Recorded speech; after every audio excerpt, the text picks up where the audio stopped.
Quem está com sede e fome de ouvir a palavra do Senhor? Eu poderia então pedir a todos para ficarem de pé comigo em reverência à leitura da palavra do Senhor.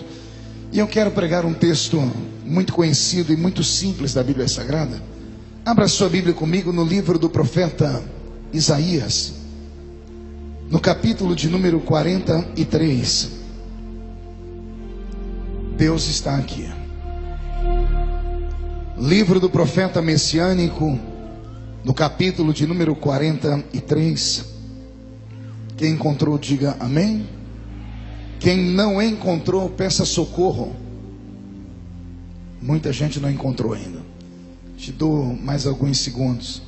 Enquanto vocês procuram, eu quero cumprimentar também o pastor Arthur Lopes, que representa aqui a dupla Samuel e Daniel. Dá um abraço neles por mim. Nós estivemos juntos agora, tem 2 semanas, se não me falha a memória, em Santa Catarina, né? Estão cantando bonito também. Ô Marquinhos, a voz não envelhece, né? Você eu não posso falar nada, porque essa melanina te ajuda muito, né?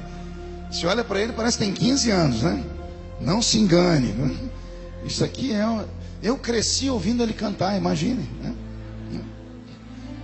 Isaías 43 está escrito assim: mas agora assim diz o Senhor que te criou, ó Jacó, e que te formou, ó Israel: não temas, porque eu te remi, chamei-te pelo teu nome e tu és meu. Quando passares pelas águas, eu estarei contigo. Quando passares pelos rios, eles não te submergirão. Quando passares pelo fogo, ele não te queimará, nem a chama arderá em ti, porque eu sou o Senhor teu Deus, o Santo de Israel, o teu Salvador. Até aqui. Amém, igreja? Eu acho que eu vou ler mais uma vez para ver se empolga o coração daqueles que ainda amam a santa palavra.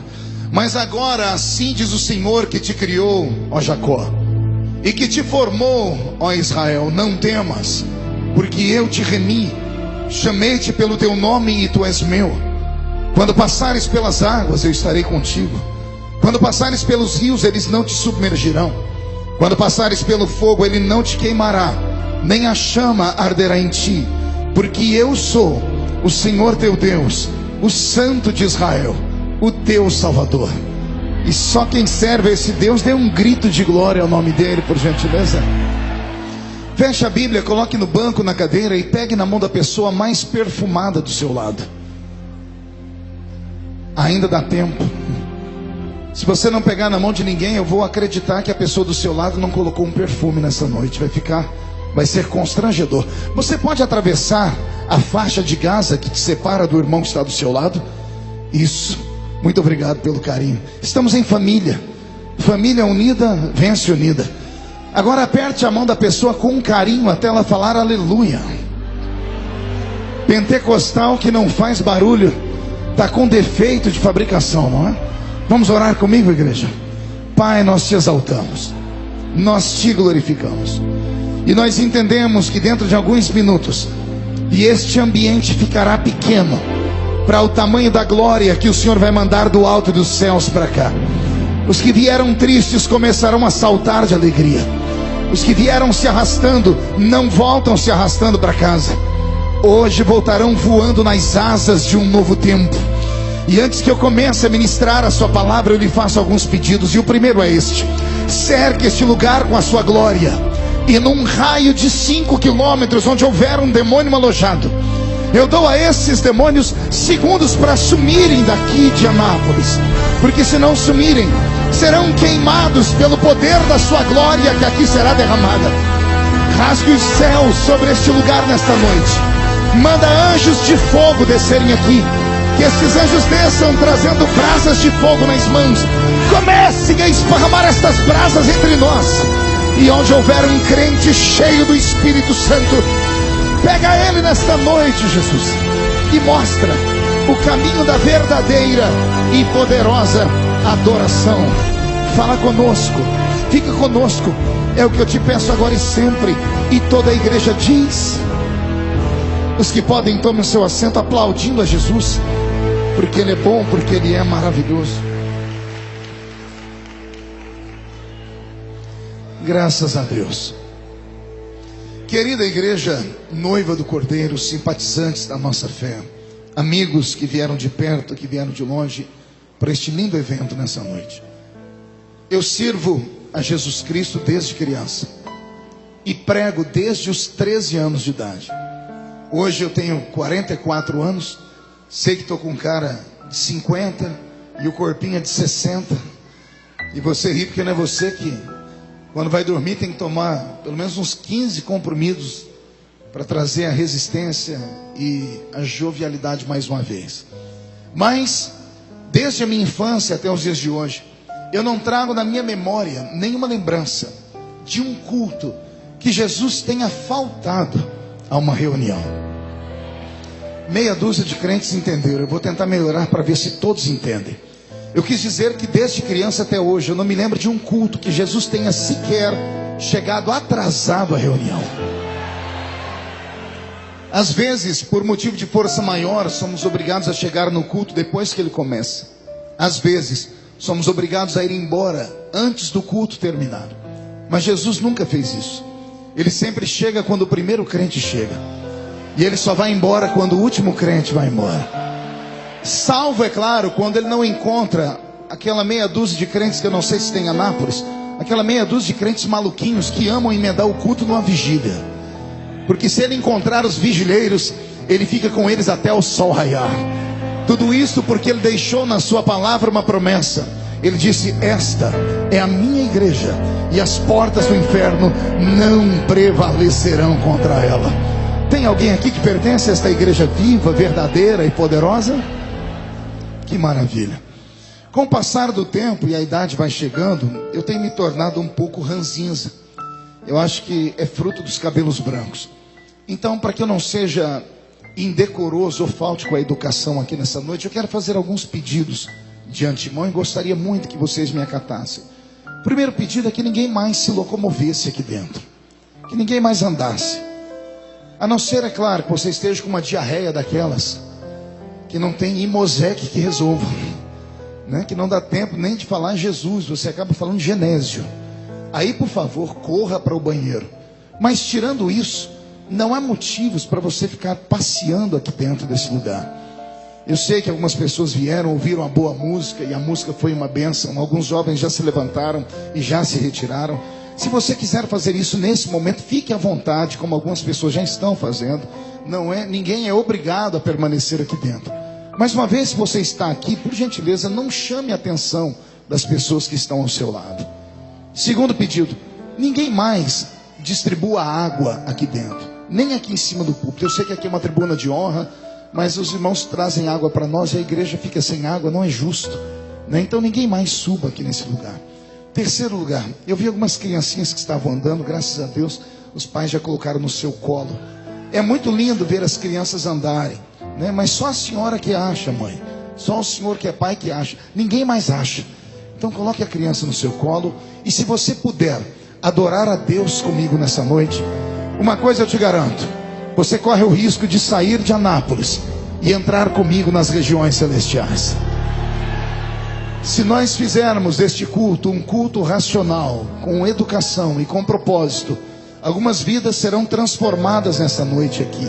E eu tenho certeza que você voltará para sua casa possuído por temor e pela presença do meigo Espírito Santo. Posso ouvir mais um grito de glória a Deus? Vou pedir que você levante um dedo de profeta para cima comigo, é o dedo indicador. Com todo respeito, aponte para a pessoa que estiver mais próxima de você. Diga: você entendeu, pastor? Diga: só abra a boca para glorificar o nome de Jesus. Amém? Aperte o cinto, porque nós vamos decolar na presença de Deus a partir deste momento. Robson, mude a música para mim. Abrir a Bíblia Sagrada no livro do profeta Isaías é uma aventura. Até porque o livro do profeta Isaías é de longe um livro normal. Falo isso, é claro, pedindo data vênia a todos aqueles que estudam a Bíblia, porque não há nenhum livro comum na Bíblia. Mas existem alguns livros na Bíblia Sagrada que são mais apreciados do que outros. A Bíblia Sagrada é uma biblioteca. A Bíblia protestante, essa Bíblia minha e sua, ela tem aqui dentro 66 outros livros, divididos em várias categorias. Nós temos aqui os livros dos profetas maiores, dos profetas menores, os livros poéticos, os livros proféticos, os livros históricos. Enfim, é uma gama de livros que poderia fazer qualquer um aqui passar a madrugada toda versejando.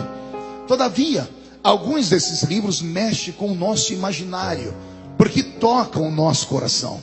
E o livro do profeta Isaías é um desses livros. Não sei se você memorizou enquanto eu falava no início. Eu chamei este livro, apelidando de livro do profeta messiânico. Fiz isso a propósito. Fiz isso para provocar a sua mente, para provocar a sua curiosidade como servo de Deus.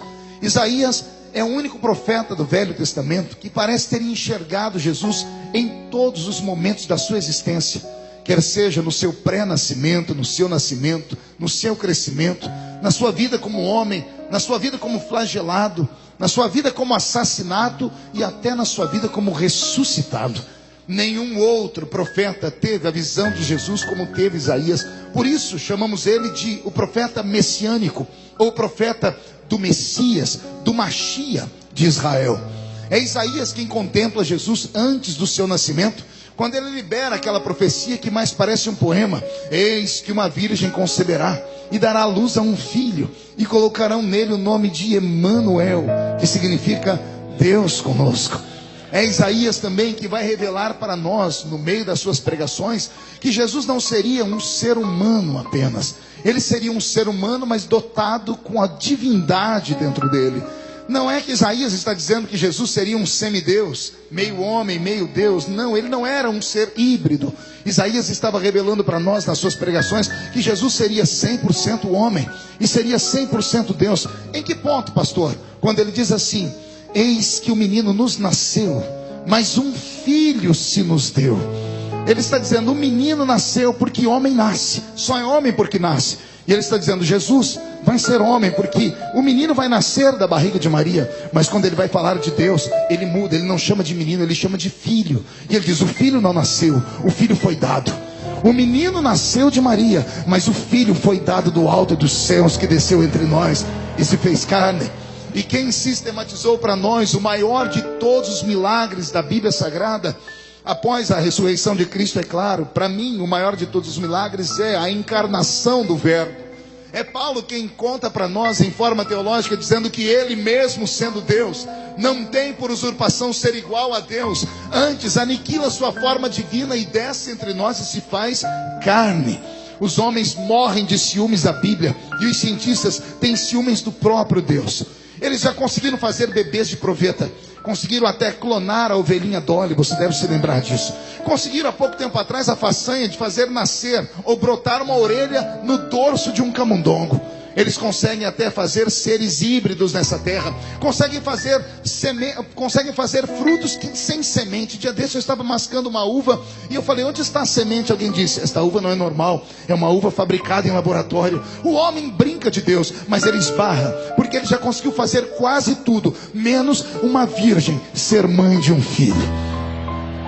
Ele não consegue. Não, pastor, olha que se pegar uma virgem e implantar dentro dela o sêmen de um homem, ele até consegue. Tudo bem, então vamos melhorar. Ele não consegue fazer uma mulher dar à luz sem a intervenção de um homem ou sem a participação de um homem. Só houve um que isto fez. Só houve um que isto fez. E ele está entre nós aqui nesta noite em Anápolis.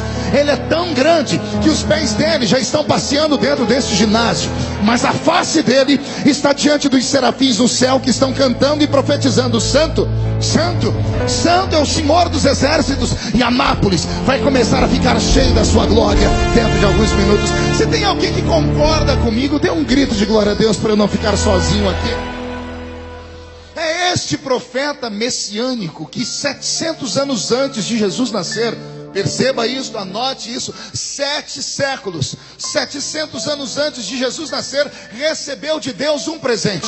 Recebeu uma luneta telescópica, invisível e espiritual, que ao ser colocada nos olhos fez ele enxergar o futuro, e o futuro fez ele ter esperança. A visão do futuro fez com que o próprio ministério de Isaías mudasse. Eu disse que fez com que o ministério de Isaías acontecesse o quê? Não ouvi, 1, 2, 3? Pergunte por quê. Só falo se todo mundo perguntar. Quem conhece o livro do profeta Isaías sabe que não bastasse ter tanta peculiaridade, Isaías é o único profeta que Deus tira do meio da aristocracia judaica. Todos os demais profetas saíram do meio do povão. Todos os demais profetas tinham sangue de matuto na veia. Se você pegar Amós, estava ele em cima de um cavalo ou em cima de um boi. Era amansador de burro bravo. Deus viu ele torcer o pescoço de um touro pelo chifre, jogar o boi no chão. Deus olhou do céu e disse: se ele consegue pegar um boi pelo chifre, o diabo vai sofrer na mão dele. Vou levantar esse cabra como profeta. Se você pegar o profeta Oséias da Bíblia, você vai encontrar ele fazendo pães na madrugada. Enquanto Jerusalém adormecia, ele fazia pães. Deus olhou e disse: gostei disso. Enquanto meu povo dorme, é preciso que alguém fabrique comida para eles. Esse será um grande profeta. Todos os profetas da Bíblia Sagrada saíram do meio do povo, com exceção de Isaías, que era sobrinho do rei mais poderoso e conhecido do seu tempo, o famoso rei Uzias. E é só entendendo essa parte histórica que eu estou dizendo, que você vai compreender porque é que Isaías narra no capítulo 6, aquele encontro com Deus. Quando ele diz: no ano em que morreu o rei Uzias. Ele estava dizendo assim: no ano em que o meu tio morreu, no ano em que aquele que era o mais poderoso de todos os judeus, que era do meu sangue, que era da aristocracia, que me protegia quando meu ministério nasceu, no ano em que ele morreu, eu pude ver Deus. E somente um estudo mais apurado vai fazer o bom crente entender que Isaías está aqui fazendo uma meia-culpa. E por que não dizer que ele está desabafando?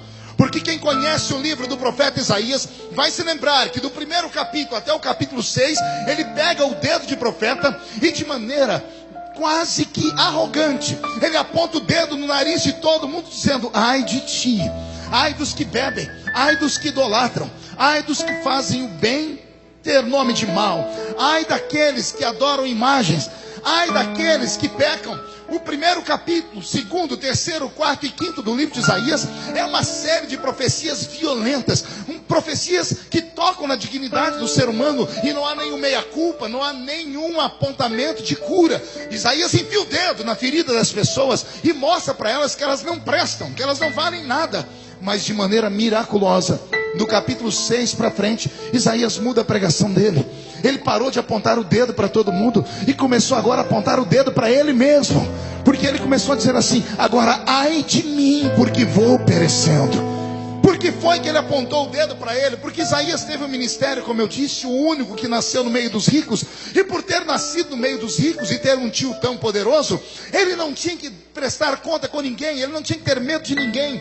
Todos os profetas da Bíblia que foram anteriores a ele, alguns depois dele, foram martirizados. Porque ninguém gosta de ouvir um profeta na sua essência completa. As pessoas querem ouvir as coisas boas, mas o profeta não é apenas profeta de coisas boas, ele é profeta de verdades. E as verdades às vezes machucam. E todos os profetas contemporâneos de Isaías, por exemplo, como o próprio Jeremias, como Ezequiel, tiveram suas vidas atormentadas. Isaías era alguém temido. E as pessoas não temiam ele por ser Isaías, temiam o tio dele que estava por trás dele. Mas como Deus é um grande Deus, Deus permitiu que o tio de Isaías morresse. E no dia em que o tio dele morreu, parece que o brilho do fervor e da glória do rei Uzias desapareceu. E Isaías começou a contemplar que ele não poderia esperar dos homens o ajuda. Ele não poderia esperar que os homens o protegessem, mas sim aquele que o chamou para a sua grande missão. No dia em que o tio dele morreu, ele reconheceu que ele não era nada e não era ninguém. E somente a mão de Deus poderia fazer com que ele ficasse vivo. Oxalá aconteça isso conosco nessa noite. Oxalá isso aconteça com essa tribuna nessa noite. Enquanto nós olhamos para os homens e esperamos que os homens nos protejam, acabamos ficando arrogantes e tocamos na vida de todas as pessoas e julgamos as pessoas pela roupa, pelo cabelo, pela maquiagem, pela cultura, por onde moram, por onde deixam de morar, pelo que pensam, pela filosofia, enfim, julgamos as pessoas. Mas quando passamos a depender de Deus, nós olhamos para todas as pessoas e percebemos que somos todos iguais. A mesma matéria que te fez foi a mesma matéria que me fez. E não é porque eu estou em uma tribuna que eu sou maior do que você. Pelo contrário, a Bíblia diz que aquele a quem mais é dado, mais é cobrado. Que nesta noite todos nós entendamos que aqui não existe nenhuma nomenclatura maior do que a de servo. E todos os que estão aqui porque foram salvos pelo mesmo sangue que eu fui. E aquele sangue que me salvou, que me mudou e que me deu uma vocação, pode nesta noite marcar a sua vida e te dar uma vocação também. Mas é claro, você tem que desejar e buscar. Quem compreendeu, diga: eu entendi isso aí, pastor. É o rei Uzias que morre e é Isaías que se encontra com Deus dentro do santuário. E após se encontrar com Deus, Deus muda o seu ministério. E o homem que só apontava pecado para as pessoas começa a falar de tempos de vitória. Ele que só dizia, você vai pecar, se você pecar vai cair em um buraco e não vai se levantar mais. Começa a dizer assim, Deus também é Deus de promessas. E Ele faz promessas vitoriosas. E ele começa a dizer, chegará um tempo que Israel vai entrar numa terra que vão beber mel, vão beber leite, vão comer da terra e não vão ter que pagar nenhum centavo. Chegará um tempo em que a criança vai brincar com a áspide, com a cobra. Chegará um tempo que o cordeiro caminhará junto com o leão. Ora, para um homem que só falava coisas de miséria, agora começa a profetizar coisas boas. Há uma grande mudança no ministério deste lindo profeta Isaías. O seu livro, como eu disse, é uma particularidade, uma aventura. Quem já leu o livro do profeta Isaías vai se lembrar, sem olhar agora, quantos capítulos ele tem. Alguém se lembra quantos capítulos tem Isaías? Não ouvi? 66, dá para todo mundo repetir comigo? 1, 2, 3. Mais uma vez, 1, 2, 3. Quantos capítulos tem o livro de Isaías? Curiosamente, a Bíblia protestante também tem 66, não capítulos, mas 66 livros. O livro de Isaías é como uma mini Bíblia. Ele está dividido exatamente como está dividida a nossa Bíblia protestante. Ele está dividido em 39 capítulos do Velho, no seu primeiro estágio, e 27 capítulos no seu segundo estágio. Parafraseando a Bíblia, 39 livros do Velho Testamento e 27 livros posteriores do Novo Testamento. Deixa-me falar da Bíblia. Os primeiros 39 livros da Bíblia Sagrada, eles têm uma direção. Foram escritos apenas para um povo. E esse povo tem nome. Se chama Israel, povo hebreu. O Velho Testamento inteiro é uma gama de histórias, de compêndio, de memórias escritas a respeito de Israel. O Israel lá do Oriente Médio, do ladinho do Egito, do lado da África, na Ásia. Lá estão eles, no Oriente Médio, melhor dizendo. A Bíblia Sagrada inteira do seu Velho Testamento foi escrito para eles. Quando atravessamos as páginas do Novo Testamento, o apóstolo Paulo, que é o maior mente pensante do Novo Testamento, vai explicar para nós que todo o novo pacto, que toda a nova aliança foi escrita para um povo também. Só que ele dá a esse povo um outro nome. Ele diz que foi escrito para um tal novo Israel. E esse novo Israel está aqui na minha frente nessa noite. Olha que coisa bela. A Bíblia Sagrada então está dividida assim: os primeiros 39 livros dela escritos para Israel do Oriente Médio, os 27 posteriores livros escritos para nós que somos o novo Israel ou igreja, povo eleito do Senhor. Se você pegar o livro de Isaías hoje e dividir ele em duas partes, se você começar a ler do primeiro capítulo ao capítulo 39, não se assuste se você ouvir gritos de ais e gritos de uis. Se você pegar os primeiros 39 livros da Bíblia Sagrada e torcer eles, não se assuste se pingar sangue, ou se você ouvir barulhos de chicotes, ou bater de espadas. O Deus dos primeiros 39 livros, dos primeiros 39 capítulos de Isaías, ele está enfurecido, ele está irado. Ele tem em uma mão um chicote e na outra mão ele tem um cajado. E ele desfere golpes de chicotes e de cajados sobre o seu povo, porque o seu povo está em pecado. Não sou eu quem digo, é o Senhor quem diz sobre o povo dele. Deus chamava Isaías para conversar e falava assim: Isaías, eu tenho um povo que tem olhos, mas não vê, tem ouvidos, mas não ouve. Dei a eles tudo e eles não me agradeceram por nada. Deus está enfurecido até o capítulo 39. Agora respire fundo.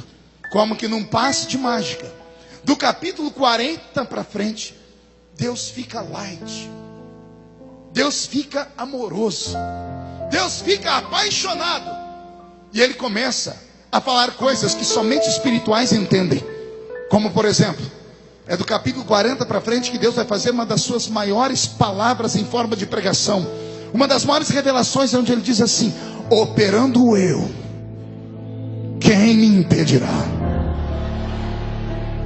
A pergunta que eu faço é: o que foi que aconteceu para que Deus mudasse de atitude tanto na Bíblia Sagrada? Porque os primeiros 39 livros da Bíblia falam de tristeza e de angústia, terminam com um silêncio sepulcral, Quem já leu o livro de Malaquias sabe o que eu estou dizendo. Sabe o que vem pela frente? Até chegarmos em Mateus, nós temos 400 anos de silêncio. 400 anos onde Deus não fala com o homem, onde não se levanta mais a nuvem, a Shekinah de Deus, onde o anjo do Senhor desaparece da história, onde a forma teofânica, ou seja, Deus caminhando na terra em forma de anjo, simplesmente deixa de existir, onde profetas não são mais ouvidos. O Velho Testamento termina com um silêncio de Deus, porque Deus estava entristecido, estava irado. Mas de repente, o Novo Testamento começa com um grito de Deus.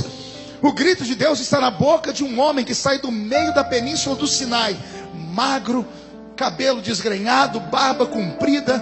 Sua dieta era a base de gafanhoto e mel silvestre, sua roupa era feita de pelo de animal, e ele entra como boca de Deus gritando: arrependei-vos, porque é chegado o reino de Deus sobre a terra.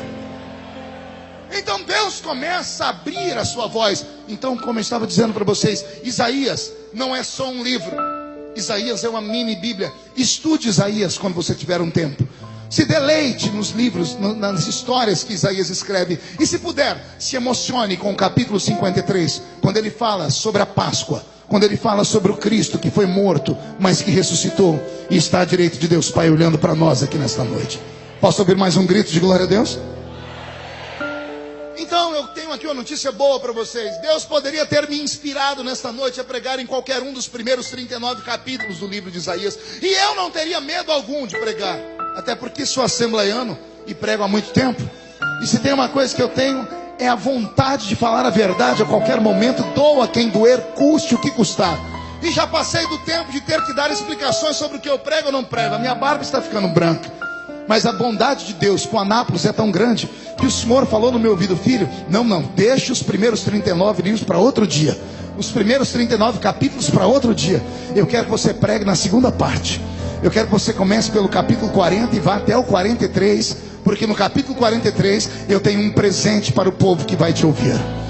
Eu tenho uma palavra revelada de promessas, promessas que vão mexer com a sua alma nesta noite. E só para eu ter certeza que estou no lugar perfeito e falando para as pessoas corretas, tem alguém aqui dentro que tem alguma promessa de Deus na sua vida que ainda não se cumpriu e gostaria que se cumprisse bem rápido? Levante a mão para eu ver, levante a mão. Então, por favor, chacoalhe essa mão direita para o céu. Coloque a mão no ombro de quem está à sua direita, com carinho e respeito. Agarre a pessoa para mim, por favor. Isso, se a pessoa reclamar, fala: o médico mandou não contrariar o pastor Marco, que ele está ficando velho. Agarrou, chacoalha a pessoa até ela ficar irritada. Irrita ela, tira ela do lugar, não, mas com vontade, chacoalha ela. E diga assim: Deus te trouxe aqui para isso. Sacode ela com mais força, sacode. Diga: foi para isso que Deus te trouxe aqui. Deus te trouxe hoje aqui para sacudir a sua fé, para sacudir as promessas na sua vida, para sacudir o seu casamento, o seu ministério, para sacudir a sua história. E se tem alguém que concorda comigo, não dê um grito de glória a Deus agora, não. Dê um berro de glória a Deus nesse lugar.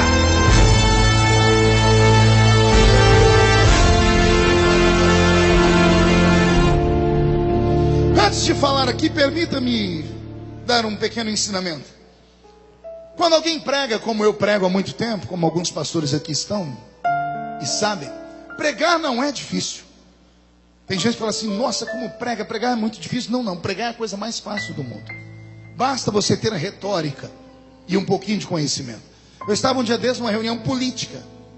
Era uma reunião de igreja, mas deram a palavra para um político falar lá em Belém do Pará. Jader Barbalho. Pense numa figura. 5 pastores falaram antes dele, não aconteceu nada.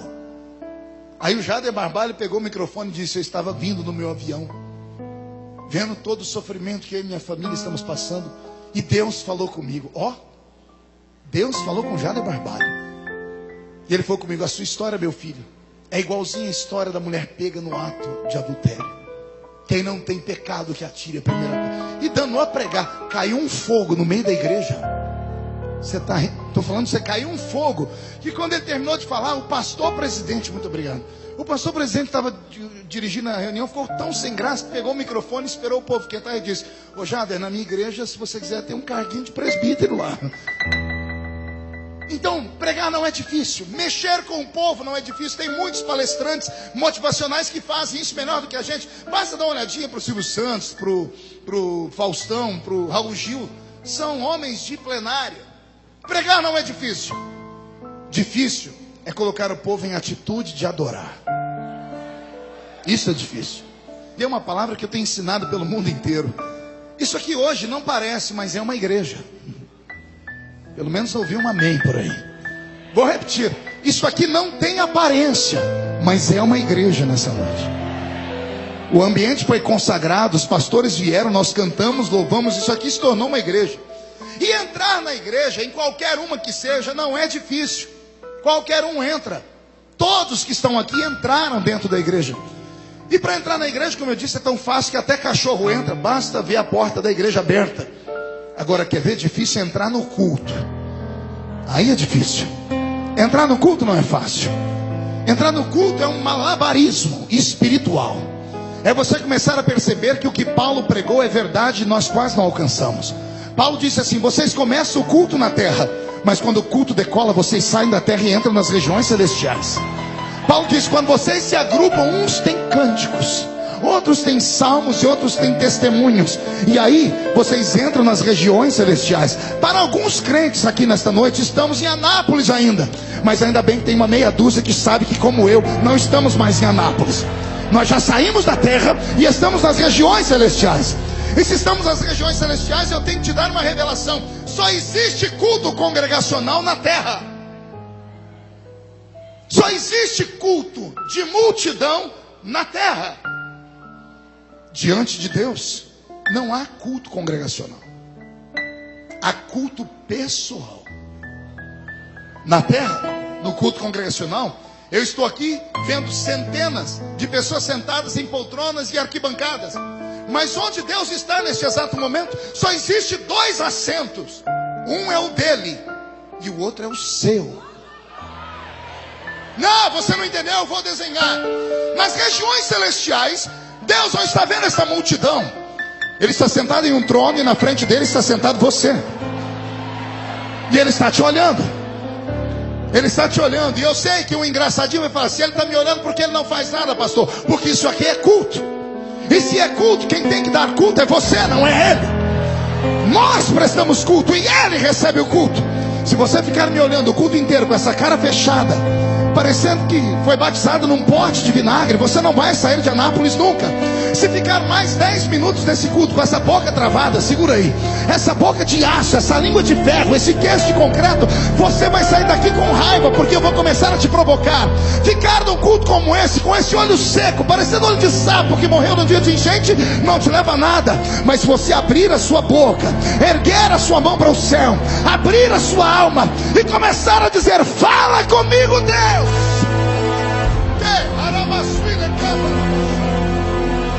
Aí as coisas podem funcionar. Então eu tenho pena de você que sentou perto de um irmão que é acostumado a entrar só na igreja. Eu tenho raiva de crente que só entra na igreja. Por quê, pastor? O cidadão não tira da boca essa desgraça desse chiclete nem com reza brava. Eu não vou nem olhar, senão eu vou acabar entregando onde está. Tem 2 garotas ali atrás que estão lixando a unha. Alguém avise elas que isso aqui não é um salão de beleza.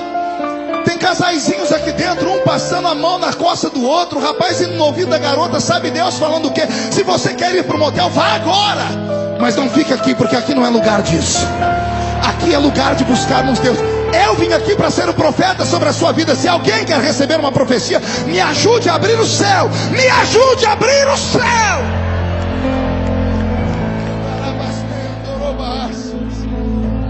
Agora eu acordei.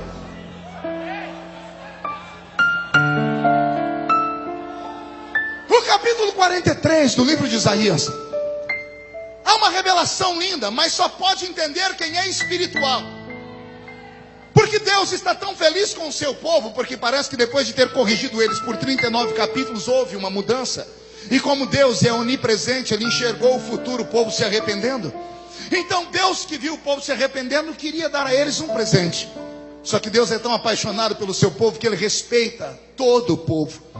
Ele chamou Isaías e disse: Isaías, eu tenho um povo só, não são dois, não são três. Deus tem apenas um povo. Este povo está aqui na minha frente nesta noite.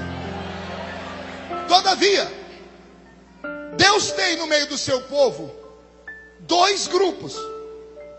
Um grupo de pessoas que só podem ouvir coisas normais. E um grupo de pessoas que podem ouvir coisas sobrenaturais. Um grupo de pessoas que tem a sua mente muito preparada pelas leis humanas. São cientistas por natureza, sua mente é uma mente analógica, analítica.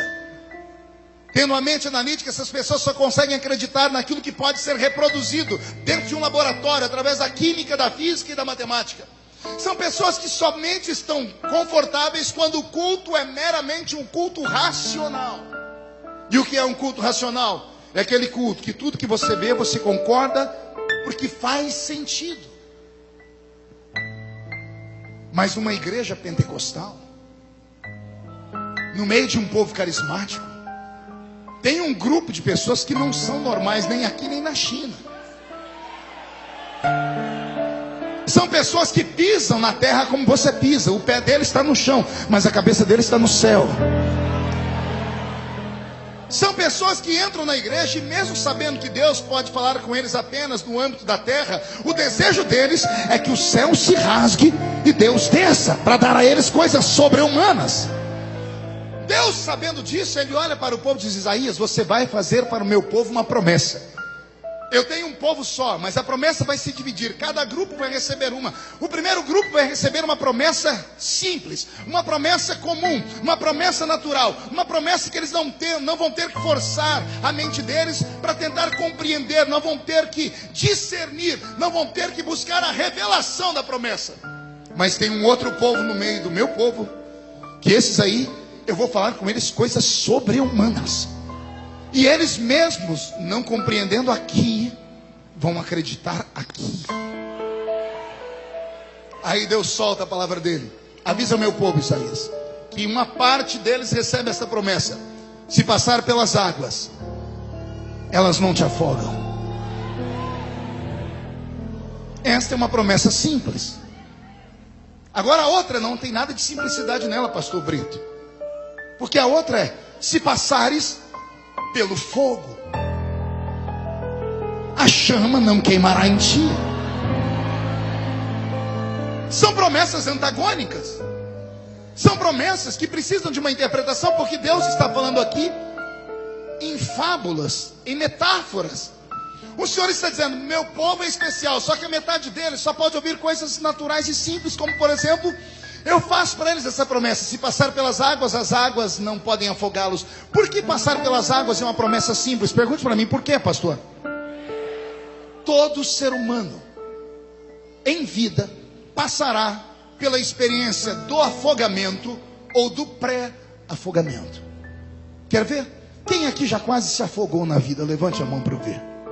E os que não levantaram a mão são tudo hipócritas. Não, pastor, eu nunca fui no mar. Ou assembleiano, calma, ninguém vai te dedurar não.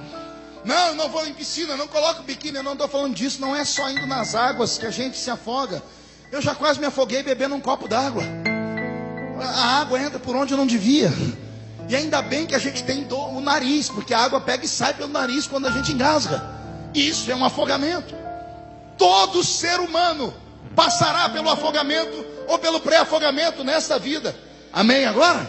Quem aqui já quase se afogou? Levante a mão para eu ver. Todo mundo. E olha como Deus é lindo. Deus está falando para eles coisas simples, coisas naturais, coisas que Deus vai te livrar e você não vai precisar nem buscar em oração, nem agradecer, porque são coisas que a sua alma aceita de bom grado. Porque você já viu acontecer na vida de alguém. Passar pelas águas é uma promessa simples. Eu disse que é uma promessa. Por exemplo, você está no culto, o pastor está pregando e ele libera a seguinte palavra: hoje ninguém sai sozinho daqui.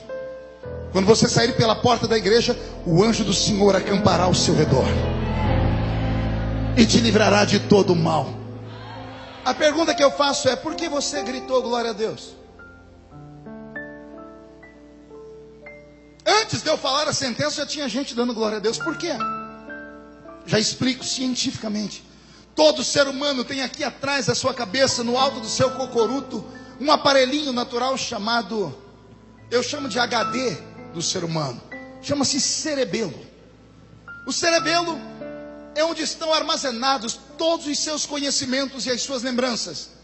E as suas lembranças, às vezes, elas ressuscitam, quer de maneira consciente ou de maneira inconsciente. Para isso basta você ter uma visão, um cheiro, um gosto, ou uma audição, ou até mesmo um toque. Os 5 sentidos que nós temos aguçam o nosso inconsciente.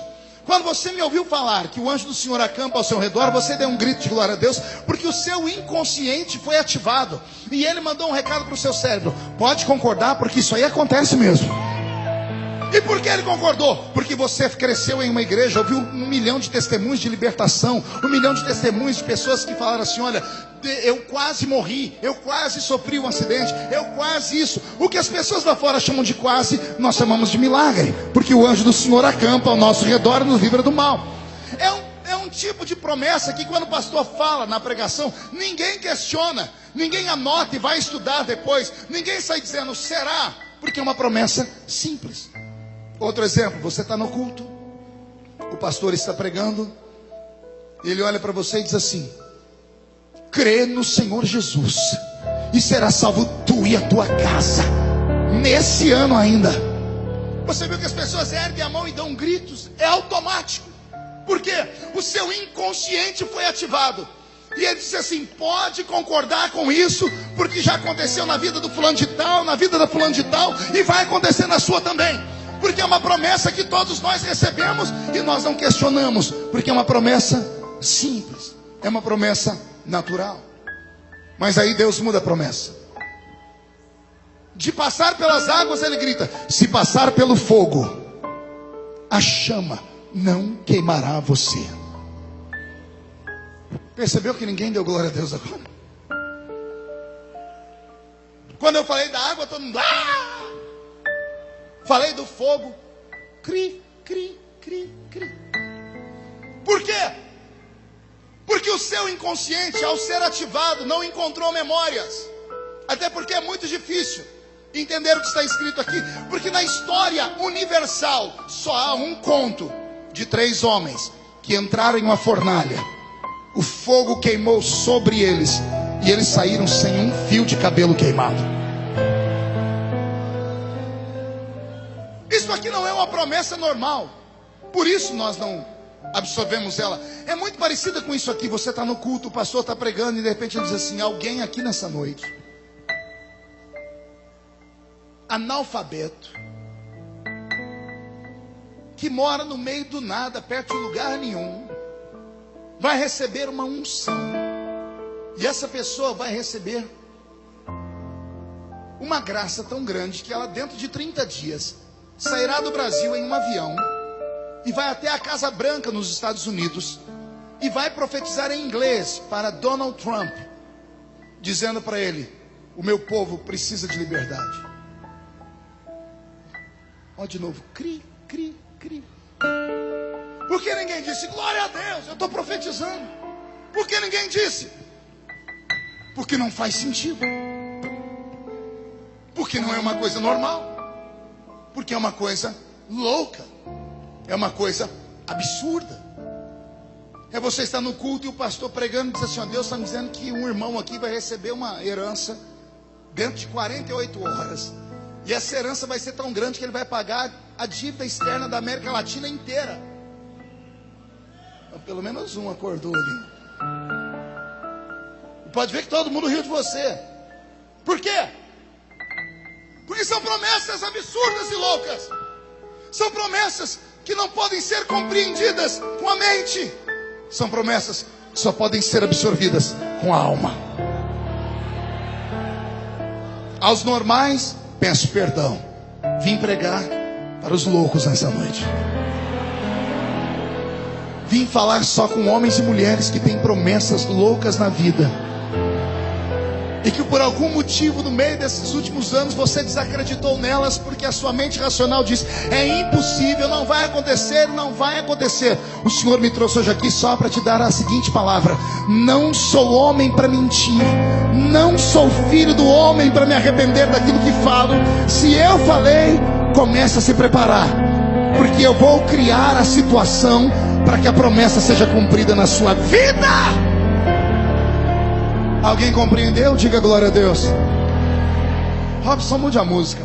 Eu estava pregando na Igreja Batista da Lagoinha. Foi um grandioso culto. Quando eu estou lá fora, na hora de ir embora vendendo os meus materiais, chegou um mineiro perto de mim, mas era um mineiro muito matuto. Tem algum mineiro aqui? Essa raça tem no mundo inteiro. Eu estava pregando em Nagoya, dia desses no Japão, e eu perguntei: tem algum mineiro aqui? Não é que levantou um dos olhos rasgados? Ô pastor, eu sou mineiro. Mas você é mineiro que jeito? Eu sou Nisei, Sansei, não sei, um negócio desse aí. Achei um mineiro em Nagoya, no Japão. Eu terminei de pregar, estou lá vendendo meu material. Chegou esse mineiro matuto perto de mim. Ele deu uma olhada para mim e disse assim: ô pastor, eu senti de te dar um presente. E eu falei: eu senti de receber, me dê logo. Ele enfiou a mão numa sacolinha de plástico, tirou uma caixa de paçoquinha embrulhada. Eu já catei uma paçoquinha, desembrulhei, comecei a comer. E eu falei no idioma de Minas, né? Disse: ô trem bom, sou. Estou comendo a paçoquinha e o mineiro deu golpe. Ô pastor, o senhor pode orar por mim? Esperto, né? Falei: depois da paçoquinha eu faço qualquer coisa por você. Falei: você quer que eu ore por quê? Ele falou: então pastor, ontem à noite eu fui numa vigília. E eu enfiei a paçoquinha na boca para não ter uma crise de riso. E ele repetiu: e lá na vigília, aí eu falei: desculpa, onde foi que você foi? Ele falou: foi numa vigília. Para mim era vigília, eu nunca tinha conhecido vigília, era a primeira. Eu falei: e daí? E daí, pastor, que não era vigília normal não, era vigília de crente doido. Eu conheço vigília de crente doido, mas eu queria ouvir da boca dele. Disse: o que é uma vigília de crente doido, meu filho? Ih, pastor, é aquela vigília que quando o Espírito Santo desce, parece que é o espírito do Bruce Lee, porque os crentes ficam assim, ó. Eu falei: ô glória, eu gosto desse negócio. Eu falei: e daí? Foi: ih, pastor, lá pelas tantas, pastor, levantou um profeta doido. Eu também conheço profeta doido de vigília de crente doido, mas eu queria ouvir da boca dele. Disse: o que é um profeta doido, meu filho? Foi: ih, pastor, é aqueles profetas que quando vem profetizar para a gente, pastor, quase mata a gente do coração, aí. Foi: mas por quê? Uai, pastor, eu estava escorado na parede, que a casa estava cheia, e eu estava olhando para o público. O senhor sabe que vigília, pastor, é igual às ondas do mar, né? Tem hora que a onda quebra na areia, faz aquela barulheira, daqui a pouco amansa, né? E a vigília estava amansada, pastor, estava um silêncio. E o profeta, em vez de vir de frente, veio de costa, pastor. Ele veio na ponta do pé. Ele botou a mão no meu ombro. Eu falei: e aí que eu quase morri, pastor. Eu falei: por quê? Porque ele botou a mão no seu ombro? Não, pastor, que ele botou a mão no meu ombro e não deu tempo de virar para olhar. Eu falei: por que não, meu filho? Uai, pastor, ele botou a mão no meu ombro e fez assim: homem! Aqueles gritos que quase faz o coração sair pela boca. Eu falei: e aí? Falei: ai, pastor, é aí que quando o desarranjo passou, eu olhei para a cara do profeta, o profeta estava assim, ó. Eu falei: fiquei curioso. E o que aconteceu? Pastor, o profeta agarrou a minha mão. Eu falei: e bateu os pés no chão, passou e gritou: homem, entra tu comigo nessa carruagem de fogo agora. Eu falei: o que você fez? Falou: ai, pastor, o homem agarrou minha mão, eu entrei na carruagem com ele. Eu falei: entrou na carruagem aí, pastor. O homem engrenou uma corrida pela lateral da igreja, correu pela frente da igreja, pela outra lateral, deu umas 2 voltas na igreja. Eu falei: e você? Falei: pastor, eu estava na carruagem, não tinha como descer. Pastor, o profeta mirou a rua, pastor, era 4 horas da manhã, pastor. Eu falei: e daí? Aí, pastor, eu fui embora com o profeta. Nós corremos uns 100 metros na rua e ele falando em língua estranha. Eu me empolguei, comecei a falar língua estranha também. Pastor, ele mirou a entrada da igreja, pastor, e entramos num carreirão. As pessoas foram saindo da frente. Quando estava chegando perto do púlpito, ele brecou e me empurrou. Eu falei: e daí? Vai, pastor, eu saí catando cavaco pelo chão. Eu olhei para trás para ver o que é que deu no profeta. O profeta estava com a mão na cintura e o outro dedo assim, e a cabeça dele fazia assim. E ele gritou dizendo assim: homem, olha o que eu faço. Eu te tomo pela mão direita e eu te levo por ali, por lá, por aqui, por aqui. Eu te levo pelo mundo em uma viagem e te trago de volta dentro do meu reino. Agora contempla aí na sua frente a rampa do palácio do Planalto, porque te colocarei entre os príncipes e reis desta terra, diz o Senhor. Arrepia, né, gente? Eu amo a criatividade profética. Sinto falta disso. Eu não sei vocês, mas eu fui criado no meio desse povo maluco. Os meus referenciais tinham só 2 dentes na boca, era o zagueiro e o atacante. A igrejinha onde eu fui criado, nós tínhamos lá um irmão que era o irmão Ovidio Ramos, que eu nunca vou esquecê-lo. Era analfa de pai e beta de mãe. Era o presbítero da igreja. Era o meu herói. O velho Ovidio Ramos, quando ia ler um pedido de oração, a gente entrava em desespero na igreja. Quer perguntar o porquê? Porque ele não sabia ler direito. Mas isso não era o pior. É que os diáconos da igreja não sabiam escrever direito. Mas tinha coisa pior. Os crentes da igreja não sabiam falar direito. Imagine quando um crente que não sabe falar chama um diácono para escrever um pedido de oração. O diácono não sabe escrever e vai parar na mão do irmão Vídeo que não sabe ler. Vou explicar para você, vou dar um exemplo. Um dia nós estamos no culto, o irmão Vídeo pegou um bilhete. Quando chegava na mão dele, a igreja entrava em oração. Quando ele lia de uma vez, dizia assim. Mas quando ele tentava adivinhar o que estava escrito, meu Deus, sangue de Jesus tem poder. Um dia ele puxou o papel, trouxe de volta, olhou e disse: vamos orar pela irmã Isabel, que segundo consta, fez uma cesariana. Vamos orar pela irmã Isabel, fez uma cesariana. Levantou a Isabel na mocidade, 12 aninhos. Irmão Vídeo, Isabel sou eu, e daí?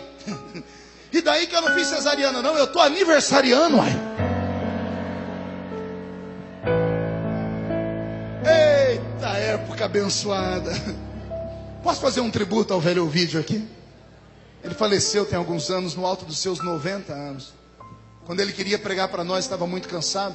No salãozinho, que comportava umas 15 pessoas, ele tirava a camisa dele, mostrava as costas com vergões de chibatadas que ele tomava dos padres por ter aceitado Jesus como Salvador.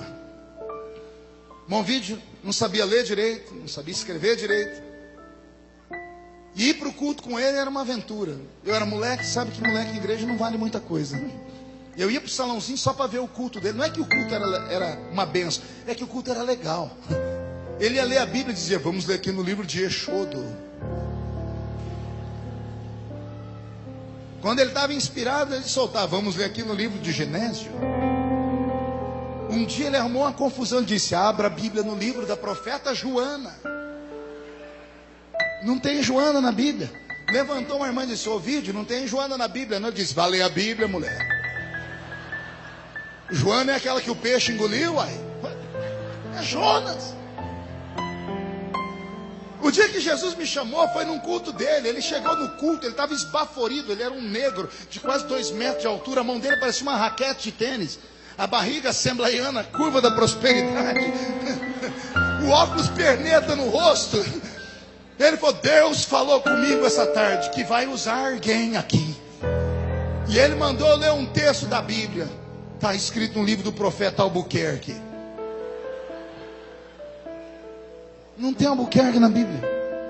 Aí alguém disse: irmão Vídeo, não tem Albuquerque na Bíblia não. Eu disse: tem. O Albuquerque falou assim, ó: aviva a tua obra, Senhor, no meio dos anos. No meio dos anos a notifica. Na ira, lembra-te da misericórdia. O velho estava falando de Abacuque. O irmão Vídeo era tão interessante, engraçado, que um dia ele conseguiu fazer um milagre no culto.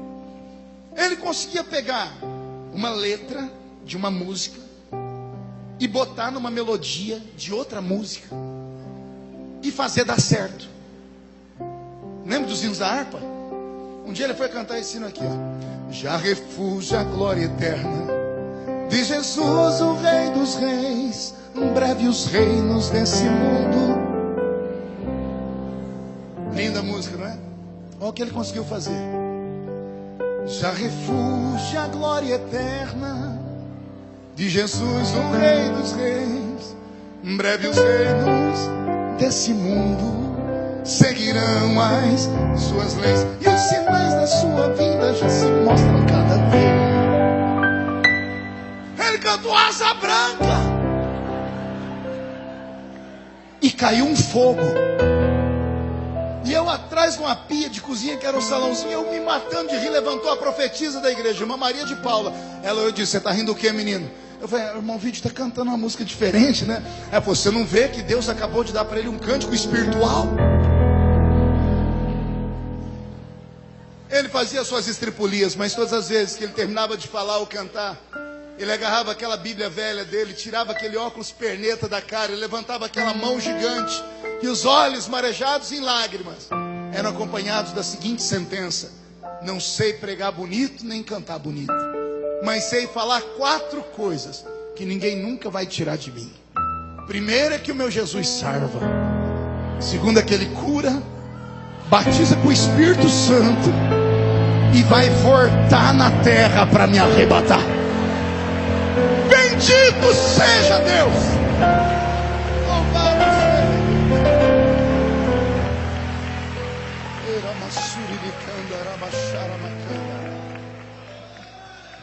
O mineiro na Batista da Lagoinha, quando me contou essa história, eu dei um glória a Deus tão grande. E ele abaixou a cabeça dele. Quando ele levantou, o sorriso tinha sumido, e os olhos dele estavam marejados em lágrimas. E ele disse: pastor, o senhor acredita mesmo nisso? E eu falei para ele: por que não acreditaria? O senhor acredita que eu vou subir a rampa, que eu vou dar a volta ao mundo? Eu disse para ele: e por que não acreditaria? E ele começou a me dizer: pastor, eu não sei ler nem escrever. Eu vendo doce nas esquinas de Belo Horizonte para levar comida e sustento para minha casa. Eu não tenho nada na vida. Como é que um dia eu posso rodear o mundo? Como é que um dia eu posso subir a rampa do Palácio do Planalto? E quando ele disse isso, eu estava muito cansado. Fim do culto, a gente fica cansado. Aquilo que ele falou não desceu para o meu coração, atingiu a minha mente. E a minha mente concordou com ele. Eu disse: é verdade. Como é que um pobre, como é que um analfabeto, como é que um ser humano como esse um dia pode chegar nesse lugar que o profeta falou? Quando eu disse isso, e falo agora só para quem é espiritual, o Senhor Deus tomou os meus sentidos e desapareceu tudo na minha frente. Os meus olhos estavam abertos, mas não tinha mais nada na minha frente. Eu estava em um ambiente que não era nem escuro e nem claro. Eu comecei a tremer, e de repente do chão começou a brotar uma construção. Já viu aqueles filmes onde mostram a construção de um prédio muito rápido? Foi daquele jeito. Começou do chão, o prédio foi sendo construído. Eu fui olhando para cima, olhei lá no alto, e quando ele estava pronto, lá no alto apareceu uma placa escrito Hilton Hotel. Eu olhei no alto e vi um homem pela janela, de terno e gravata, devia ser o 8º andar. E quando eu vi aquele homem de longe, uma voz falou comigo: se lembra? Não deu tempo de eu responder, porque eu fui arrebatado de baixo e fui parar atrás do homem, lá em cima no alto do prédio. E eu vi o que o homem via. E eu vi a grande cidade de Londres. Eu vi à direita do hotel Hilton o estádio de Wembley. E a voz falou comigo de novo: você se lembra? Não deu tempo de eu responder. Não consegui ver a face do homem. O prédio inteiro se desconstruiu. E aquele homem foi ficando pequeno e se tornou um adolescente. E quando ele é adolescente, ele está de costas para mim, e nas costas dele ele tem uma mochila. Dentro da mochila tem um facão de cortar cana, e ele está usando uma roupa de boia fria. Ele está subindo na carroceria de um caminhão de pau de arara. Ele tem uma marmita na mão dele, e uma voz falou comigo: se lembra? Não deu tempo de responder. O caminhão se desconcertou, se destruiu, e aquele homem adolescente agora se tornou uma criança. E quando eu vi a criança de costas, ela tinha nas costas uma caixa de engraxar sapato. E o Senhor disse: se lembra? Então o menino olhou para mim, e eu comecei a chorar, porque era eu. O Senhor me fez lembrar de onde Ele me trouxe. O Senhor me fez lembrar que quando criança, eu andava pelas ruas da minha cidade com uma caixa de engraxar sapato nas costas. E que inúmeras vezes, para matar a fome da minha família, eu fui cortar cana, apanhar laranja, algodão, café. E o Senhor me fez lembrar que Ele fez promessas na minha vida. E essas promessas se cumpriram uma a uma. E aquele hotel lá em Londres é um hotel que eu fico há 10 anos, todos os anos. Eu sou cliente dele. O Senhor me trouxe a memória. E Ele deu um grito comigo dizendo: se eu fiz na sua vida, por que não posso fazer na dele? Eu voltei do transe. Eu levantei ele pelo queixo e disse: menino, creia, porque se foi o meu Deus que falou com você, o Deus que fez a estéril ser mãe de filho, o Deus que pavimentou um caminho no meio do mar para Israel passar a pés enxutos, o Deus que afundou a muralha de Jericó para Israel não ser esmagado caso caísse para fora, para não perder a riqueza da cidade caso caísse para dentro, o Deus que transformou as moléculas de um machado em isopor para ela flutuar em cima das águas por causa de uma promessa, o Deus que deteve o sol e a lua para que Josué em uma noite desbaratasse todos os seus inimigos, o Deus que fez uma jumenta falar quando o profeta não queria profetizar, o Deus que fez uma virgem ser mãe do Salvador. Se foi esse Deus que falou, quem viver verá, para ver se cumprir cada uma das suas palavras.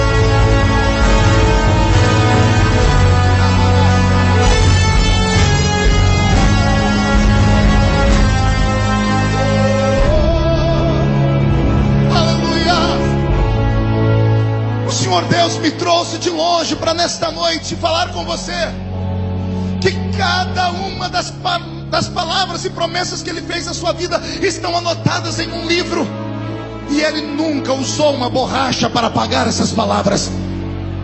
O Senhor me trouxe aqui para te relembrar que Ele não conhece a palavra impossível. E eu começo a te questionar nessa noite. Ainda se lembra das promessas que Ele te fez? Ainda se lembra da congregação pequenininha? Da profetisa de coque na cabeça? Daquele culto de vigília?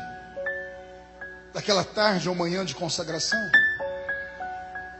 Ainda se lembra quando você estava agoniado e abriu a Bíblia e saltou um versículo, Deus dizendo: vou te dar, vou te usar, vou te levantar? O que foi que aconteceu com você? Onde foi que você se perdeu, goiano? Os dias em que vivemos são dias maus, são dias horríveis. A nossa sensibilidade está desaparecendo. Os antigos cultos carismáticos como esses que eu desenhei aqui viraram mosca branca. E a nossa geração é uma geração preparada intelectualmente. É a geração que foi para a universidade, que foi para a escola. Possivelmente eu estou pregando aqui para doutores, doutoras, para meninos e meninas que frequentam as suas universidades, que durante a semana são obrigados a dissertar sobre filosofia. Eu prego hoje para uma igreja que está amortecida, porque deixou que os resquícios desse mundo tenebroso influenciasse nosso dia a dia cristão. Nossos filhos estão morrendo na fé. Estava aqui agora há pouco vendo, correu um menininho aqui pelo meio dessa quadra, usando a máscara do Capitão América. Achei lindinho. Mas eu me lembrei que quando éramos crianças na igreja nós tínhamos referência. Nós sabíamos o que queríamos ser. Nós sabíamos onde queríamos chegar. Nossas filhas querem parecer a Débora Seco. Nossos meninos querem ser uma mistura de Justin Bieber com Cristiano Ronaldo. Nossos cultos perderam a unção. Estamos vivendo uma época tão fria e frígida da vida cristã, da igreja, que nós tivemos que nos adaptar à modernidade. E ao nos adaptarmos, perdemos nossas identidades. Já percebeu que nós temos mais habilidade em bater palmas no culto do que darmos glória a Deus? Não, pastor, a Bíblia diz para bater palma, eu sei. Lembra do irmão Ovidio que eu falei para vocês aqui? Um dia eu sentei com ele e falei assim: irmão Ovidio, por que nós da Assembleia de Deus não batemos palma? Hoje a gente bate, eu sou pastor presidente de um campo e nós batemos palma, mas na nossa época ninguém batia palma. E eu perguntei para ele: por que a gente não bate palma? O Ovidio olhou para o céu, olhou para mim e disse assim: nós não bate palma porque nós é medroso. Mas nós temos medo do que, irmão Ovidio? A gente tem medo de deixar Deus triste. Mas como, irmão Ovidio? Não está escrito para louvar o Senhor com palmas? Ele disse: tá, mas e o nosso medo? Eu falei: medo do que, irmão Ovidio? Marco, ele me falou, quando a gente bate palma para quem? Eu falei: é para Deus. Ele disse: você tem certeza? Eu disse: não é? Ele falou: não sei, porque a gente bate palma quando o pregador fala uma coisa bonita, quando o cantor dá um agudo ou canta uma nota linda. A gente está batendo palma para Deus ou para a atuação do pregador e do cantor? Olha a sabedoria do homem da roça. Ele disse: então, como a gente tem medo, para a gente não correr o risco de bater palma e a palma ir para o homem, porque os homens podem receber para eles, aí acaba alguns idiotas falando que estão acima da média, com o risco de criarmos bezerros de ouro na igreja. A gente não bate palma, a gente dá glória a Deus. E eu falei: por quê? Ele falou: porque glória a Deus não tem erro. O pregador falou bonito, o cantor, você falou glória a Deus. O pregador sabe que ele não é Deus, só tem um Deus. Os anjos pegam esse glória a Deus e levam para ele. Deus é tão bondoso que a gente manda glória para cima e ele manda glória para baixo. Olha a cultura do velho. Olha a situação em que nos entramos. Um dia desse eu estava dando uma entrevista no rádio e eu fiquei desconcertado. Um irmão entrou e disse assim: como é que o senhor se sente pertencendo a uma casta de pregadores modernos que não tem unção? E deu uma raiva. Eu falei: a minha geração não tem unção não? Ele disse: não tem, pastor, desculpa. Eu disse: por quê? Ele disse: porque a minha, quando ia para os congressos, bastava o pregador saudar a igreja com a paz do Senhor e acabava o culto debaixo de Pentecoste e batismo com o Espírito Santo. E eu não pude desmenti-lo, porque eu fechei os olhos e me lembrei dos lindos congressos da minha infância, quando íamos para os ginásios em busca de Deus e vimos verdadeiros atalaias e profetas pregarem. Eram homens que pareciam que tinham a chave do céu na mão. Deus se envolvia conosco e era verdade. Só que enquanto eu concordava com ele, o Espírito do Senhor falou comigo: a diferença não está nos pregadores só, filho. Diga para ele que a diferença está na igreja também. E eu no rádio disse: o senhor tem razão, não 100%, mas o senhor tem razão, porque eu sou desse tempo também. Ele disse: por que eu não tenho 100% de razão? Eu disse: porque a igreja também mudou. Ele disse: não, a igreja vai para o culto para ouvir uma palavra. Eu disse: o problema não é ir, é em como a igreja vai para o culto. Há 30 anos atrás, ninguém ficava em casa assistindo Big Brother. Nem as novelas das 8, das 7, das 6, das 5, das 3. Há 30 anos atrás, as pessoas quando entravam na igreja, entravam respirando Deus. Ninguém sentava e jogava o corpo pesado na cadeira, cruzava as pernas, mascava o chiclete, esperava alguma coisa boa acontecer. Ninguém ficava com o celular na mão, mandando mensagem para o WhatsApp, Facebook, o culto inteiro. Não. As pessoas entravam no culto e tinham temor. Os nossos pais nos ensinavam: quando entrar nesse lugar, guarda os seus pés, porque essa terra é santa. Haviam profetas, seres sensitivos, homens e mulheres que oravam tanto, que estavam com seu ouvido afinado no diapasão do Espírito de Deus. Eram tão sensíveis que Deus dizia: vá naquela pessoa e fale com ela. E eles iam e falavam. Crentes eram arrebatados durante o culto. E eu não falo cair apenas por cair no chão. Eu falo de pessoas que iam até o terceiro céu e voltavam para contar coisas.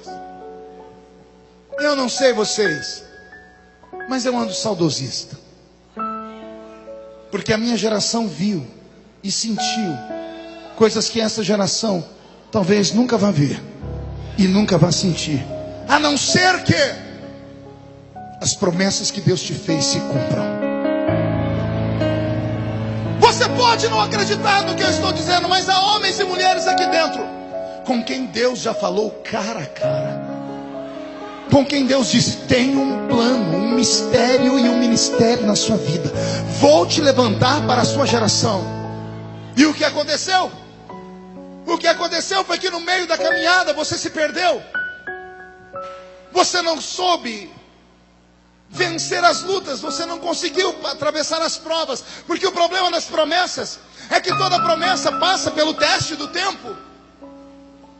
Quando Deus te diz: vou te levar lá no alto, entenda. Quando Deus diz: vou te exaltar, entenda. Antes de te exaltar, Ele vai deixar alguém te humilhar. Se Deus falar: vou te colocar no topo da pirâmide, entenda que antes dele te colocar no topo da pirâmide, Ele vai agarrar a pirâmide pelo bico e vai inverter a posição dela e vai colocar ela para baixo e transformar ela em uma cisterna. E então Ele vai te levar à cisterna para depois te colocar no trono. O problema é que Deus falou que ia te dar, ia fazer, você acreditou naquele momento, mas se perdeu depois. Teve a infelicidade de congregar com alguém que eu chamo de coveiro de igreja. Gente que está na igreja há há uma década, há 2 décadas, 3 décadas, que nunca cresceram na fé. E quando viram você sonhar e acreditar, foram no seu ouvido e sopraram: desacredita, isso não vai acontecer. Isso aí é passado. Pois eu estou aqui para dizer para você que Deus não mudou. Você pode não acreditar no que eu estou dizendo, mas eu já não estou vendo mais homens e mulheres aqui. Eu vejo brasas de fogo. Umas estão incandescendo, outras estão quase se apagando, mas todos são brasas de fogo. E eu não posso acender a sua brasa, mas posso ajudar a soprar sobre ela, para ela encandecer. Por isso eu estou aqui dando a você um pouquinho de fé. Estou aqui para dizer para você que se você tem uma promessa de Deus, receba essa palavra. Você está imortalizado até que esta promessa se cumpra na sua vida. Você não entendeu? Eu vou repetir e vou desenhar para você. Se Deus falou que vai fazer algo na sua vida, não tem homem, não tem anjo, não tem demônio que possa roubar o que Ele falou que vai fazer na sua vida.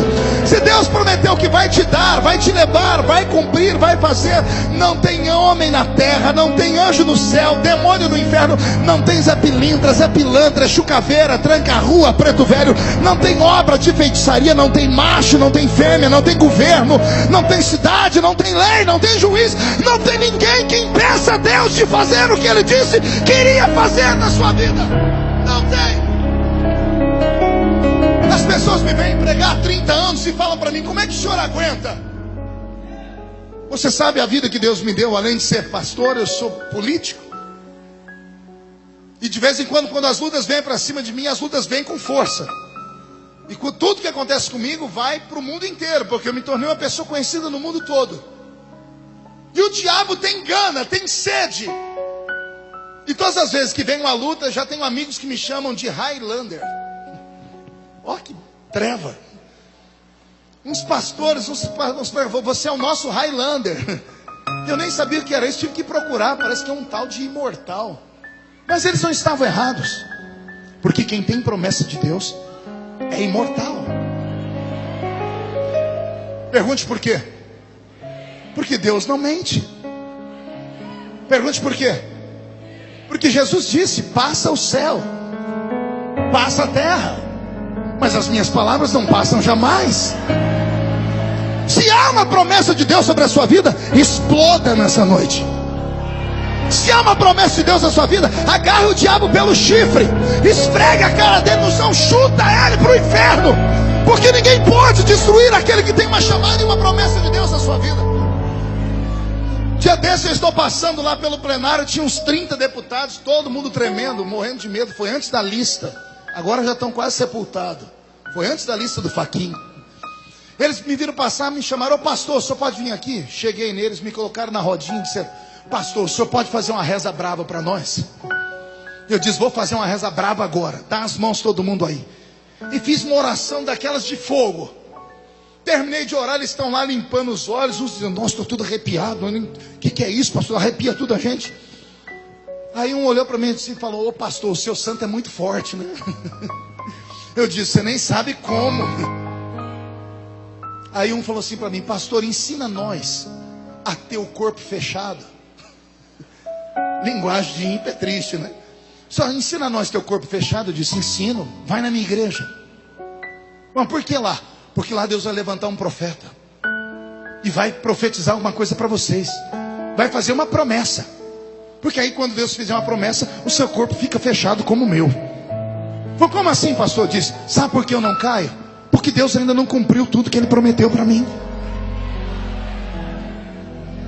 Pastor, não entendi. Eu disse, eu vou falar para você, Deus falou para mim que vai abrir uma porta, mas eu não estou vendo nenhum muro ainda. Então, como eu não estou vendo nenhum muro, Deus ainda tem que levantar um anjo para construir um muro, um outro para fazer a porta, um outro para fazer a fechadura, para vir dar a chave na minha mão e abrir a porta. Então, enquanto isso não acontecer, se levantar 11 mil demônios contra mim, 1000 cai de um lado, 10.000 cai do outro lado, e eu não posso ser atingido. Ou eu acredito nisso, ou eu rasgo a Bíblia e desisto da minha chamada. Deixa eu fazer uma pergunta. Quem aqui tem uma promessa, mas é promessa com P maiúsculo ainda? Levante a mão para eu ver. Então, por favor, murcha a barriga, estufe o peito e bate no peito até fazer barulho. Olhe para essa pessoa do seu lado e diga, se você não acredita, diga, é problema seu. Grita comigo, Satanás, sai da minha frente, porque eu tenho promessa. Quem tem promessa, reage.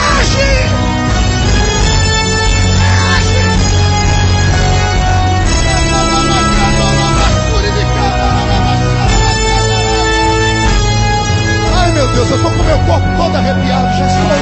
Já estou partindo para o final da mensagem. Você não tem noção.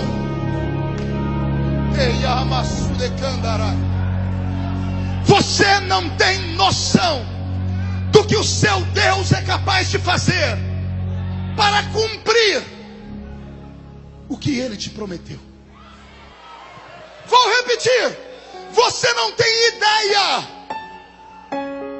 do que Deus é capaz de fazer para que a palavra dele não caia por terra. Você não tem noção. Tem um homem na Bíblia que tem uma promessa. Pergunte qual é a promessa. Vai ser pai. Deus fez a promessa quando ele era um garotão de 75 anos. Agora ele tem 100 anos. Fez bodas de prata a promessa. E ele está andando no meio da estrada. O cajado que ele usava antigamente para cuidar das ovelhas, ele usa de bengala agora. A Bíblia diz que Deus veio em cima de Abraão e parou em cima dele, que Abraão caiu de joelhos e pôs o rosto na terra. E Deus disse, Abraão, dentro de um tempo, Sara, tua mulher, dará à luz a um filho. A Bíblia diz que Abraão teve uma crise de riso. Ele riu muito. Ele podia rir. Um velho de 100 anos pode rir. Eu imagino Deus olhando e dizendo, você está rindo do quê? Posso falar, senhor? Fala, Abraão. Senhor, a gente é amigo há 25 anos. O senhor não precisa provar mais nada para mim. É impossível. Por que é impossível, Abraão? Senhor, dá uma olhadinha aqui no garotão. Artrite, artrose, osteoporose, reumatismo, catarata, flacidez, flatulência. As veias estão saltitando pelas pernas. Os dentes estão amarelados e tortos. As minhas cãs estão brancas. Entendeu, senhor? Não tem mais virilidade. E o senhor acha que eu estou ruim? Vai lá em casa. Vem a minha véia. Senhor, pergunta para mim quantos anos tem a minha namorada. Quantos anos tem a sua namorada, Abraão? 90. Bagaceira. Aí Deus disse assim, Abraão, pois eu vou te dar um filho, mas eu quero um sacrifício antes. Me dá um sacrifício? O senhor é meu amigo. É o sacrifício mais esquisito da Bíblia.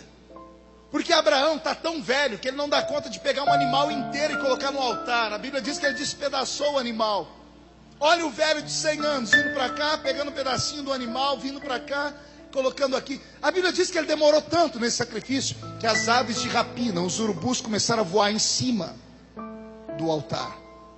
E ele então começou a enxotar as aves e cuidar do altar. Só que ele estava tão velho, e ele fez tanto esforço no sol do deserto, que a glicose de Abraão abaixou. Ele teve um devaneio, ele desmaiou. Antes de desmaiar, ele teve uma visão. Ele disse que viu uma brasa de fogo passar para cá e um vento para lá. E ele caiu no chão. Quando ele voltou em si, já era de noite. Quando ele viu a noite, ele só lembrou em Sara. Marido casado com mulher brava sabe o problema que é. Abraão levantou, catou o seu cajado e pá para casa. Quem conta a história agora é a tradição dos hebreus em um romance. Diz a tradição que quando Abraão chegou em casa naquela madrugada e abriu a tenda, quando ele viu o corpo de Sara iluminado por um menorá, ele foi descobrir o corpo dela para deitar do lado dela, e ele tomou um susto, porque ele olhou para a cama e tinha uma menina de 18 anos. E a menina acordou, e quando ela viu ele, ela gritou: quem é você? E ele disse: quem é você? Ela disse: sai daqui que eu vou chamar o meu marido. Ela disse: sai o senhor daqui, sai você daqui que eu vou chamar a minha mulher. Quem é o seu marido? Diz: Abraão. Mas eu sou Abraão. Não é não, porque o meu marido tem 100 anos de idade, você tem uns 25. Quer dizer, a minha mulher tem 90. Qual é o seu nome? É Sara. Não, você não é Sara, eu sou Sara. E daqui a pouco começa o flerte. Abraão? Sara? Sara? Abraão? O que aconteceu, meu marido? Eu estava lá no meio do deserto e o meu amigo me visitou. Lembra da promessa? 25 anos atrás, ele falou que chegou a hora. E eu falei que a gente não dava mais conta. Então ele, como não pode mentir, quebrou a lei da existência e rejuvenesceu meu corpo. E rejuvenesceu o seu também. Pastor, isso é conversa fiada. Não é? Leia a Bíblia depois do capítulo 15 ao 17 de Gênesis. Você vai ver que depois desse encontro com Sara, Abraão saiu de lua de mel. Ele tem 100 anos, ela tem 90. Quando ele está no meio do caminho, ele falou: meu amor, se alguém perguntar o que você é minha, diz que você é minha irmã, porque você está muito bonita. Alô? Quem é que vai cobiçar uma velha de 90 anos? Só se for um asilo. Você não sabe o que Deus é capaz de fazer para cumprir o que Ele te prometeu. Você não tem noção do que Deus está fazendo nesta hora. Eu não estou aqui só para contar uma história. Eu não estou aqui para brincar com os seus sentimentos. Eu estou aqui como profeta do Deus vivo, porque está chegando a hora de Deus mudar a sua história. Deus vai virar a sua vida de cabeça para baixo. Alguém acredita nisso? Dá um grito, dá um berro aí, me ajuda, pelo amor de Deus. Deus tem nas mãos o poder de fazer o impossível acontecer. E eu encerro aqui. Tem um homem no lombo de um cavalo. Ele está onde? E ele está perseguindo os seus inimigos. Ele não dá conta, porque os inimigos têm cavalos árabes correndo. Então ele olha para o céu e diz: Deus, amanhã eu continuo a peleja. E Deus abre o céu e diz para ele assim: eu entrego o inimigo na sua mão hoje. Pelo menos um deu glória aí. Vou falar de novo. O homem de Deus disse: Senhor, vamos continuar a peleja amanhã. E Deus disse: eu entrego o inimigo na sua mão hoje. O homem sentou no lombo do cavalo, passou um pregão pelo povo e perseguir o povo inimigo. Só que como ele estava correndo contra o tempo, ele olhou lá na frente no horizonte e viu a lua se levantar. Ele olhou por trás do ombro dele e viu o sol se pôr. Ele parou o cavalo e disse: Senhor, como eu disse, a gente continua a peleja amanhã. E Deus disse: eu falei que entrego o inimigo na sua mão, que dia? Eu imagino ele parando o cavalo e dizendo: então o senhor vai ter que dar um jeito aí, porque o meu cavalo não é coruja, nem morcego, não tem o radar na cabeça e não enxerga no escuro. E olha a lua nascendo lá, olha o sol se escondendo lá. Tira o olhar da terra, tenta enxergar Deus lá em cima do céu, sentado no trono, olhando para baixo. Os serafins tudo aqui atrás cantando santo, santo, um olhando para a cara do outro, dizendo assim: santo, santo. Como que dizendo: e agora? O que Deus vai fazer? Deus olhou para baixo, deve ter dito assim: eu e a minha boca. Eu falei que entrego o inimigo na mão deles hoje. Só que está ficando de noite. Eles não vão conseguir perseguir eles à noite. Eu vou ter que fazer esse dia crescer. Aí Deus fica de pé no trono dele. Exatamente o que Deus está fazendo agora no céu. Se você não acredita nisso, é problema seu. Deus, quando vai fazer alguma coisa tremenda, Ele fica de pé no céu. Ele olha a pessoa, Ele marca a vida dela. Ele escreve a história dela em livros. Deus olhou para baixo. Eu vou te dar as duas visões: a visão de Josué e vou te dar a visão científica. Na visão de Josué, um homem que nasceu milhares de anos antes de nós, que não conhecia nada de ciências, ele diz que o sol parou. Os ateus vão dizer para nós que isso é a grande mentira da Bíblia, porque o sol não para, porque o sol não se move. Josué não conhecia o sistema heliocêntrico criado no século XV por Copérnico. Foi Copérnico que entendeu que o sol é o centro da nossa galáxia. Estamos num sistema heliocêntrico, o Sol está parado e a Terra é o terceiro planeta que gira ao redor do Sol, apoiado por outros 6 planetas, ou por outros 8 planetas, fazendo um total de 9 planetas que giram ao redor do Sol. Ele não sabia nada disso, então para ele o Sol parou de verdade. Então na mente de Josué aconteceu isso aqui: Deus colocou uma mão debaixo do Sol e a outra em cima da Lua. E falou assim: Josué, vê aí se está bom a iluminação.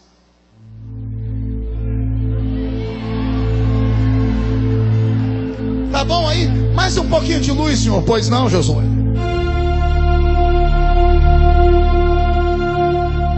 Isso é a visão do homem. Agora respire fundo. Deixa eu te dar a visão científica. Essa é louca. Eu li um livro chamado O Universo em uma Casca de Nós, daquele cientista britânico Stephen Hawking, que detém hoje o direito de cátedra da cadeira de Albert Einstein, o homem mais inteligente do mundo. Ele diz que o universo é um corpo que cresce, está em expansão desde o Big Bang. Ele diz que o universo é um corpo que cresce, e tudo que cresce, cresce no sentido horário ao girar. Ao girar no sentido horário, diz ele, tudo que cresce no sentido horário não pode retroceder. Ele diz que se o universo estagnar agora e retroceder 1 milímetro, o universo inteiro implode e tudo que foi criado se desfaz. Quando a Bíblia Sagrada fala desse milagre, ela deixa para nós uma lacuna sobre o que aconteceu com o universo. Pergunte por quê? A Terra é o terceiro planeta que gira ao redor do Sol. A Terra gira no sentido horário. E por causa do sentido horário em que a Terra gira, há um magnetismo todo que faz tudo nessa Terra girar no sentido horário. Você já abriu a água dentro da sua pia? Quando abrir a água na pia, veja o redemoinho que se faz. Vai no sentido horário. Só há um lugar no mundo onde a Terra gira ao contrário, que é no Marco Zero, que está no Amapá, por causa da gravidade que existe naquele ambiente, por causa do magnetismo daquele polo. Mas tudo gira no sentido horário. A Terra gira no sentido horário e com ela os planetas que estão ao redor do Sol. Há um magnetismo e uma distância perfeita entre um planeta e outro. A Terra vai girando, ela leva 24 horas para dar um giro em torno do seu eixo imaginário. E leva 365 dias de 24 horas para dar um giro em torno dela mesma e em torno do Sol. Nós chamamos isso de sistema de rotação e translação. Estudamos isso na escola, amém? Está tudo em ordem aqui? Quando a Terra gira, ela arrasta consigo os outros planetas. Agora acontece um fato. O que faz a Terra girar? Pergunte para mim o que, pastor? O centro da Terra. O centro da nossa Terra tem uma massa de ferro com terra derretido chamado amálgama. Essa massa de ferro derretido com minerais derretidos com terra chega a uma temperatura semelhante à temperatura do Sol. A superfície do Sol é tão quente quanto o interior do planeta Terra. O planeta Terra nesse exato momento está em ebulição lá dentro. E tudo que queima lá dentro, o calor é tão grande que eles vão soltando os gases. Imagine uma panela de pressão. Quem já cozinhou feijão aqui? Quando você está cozinhando feijão e a panela pega pressão, aquela tampinha começa a rodear e apitar. Se não tem aquela tampinha, aquela válvula, o que acontece com a panela?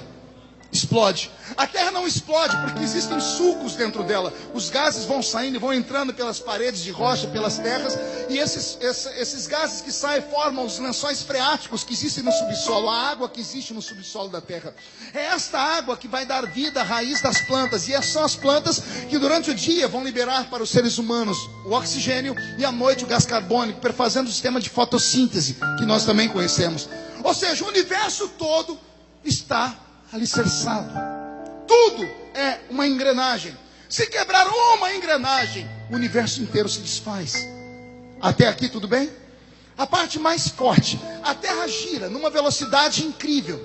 Alguém que diga que a Terra chega a girar quase 7.000 quilômetros por segundo.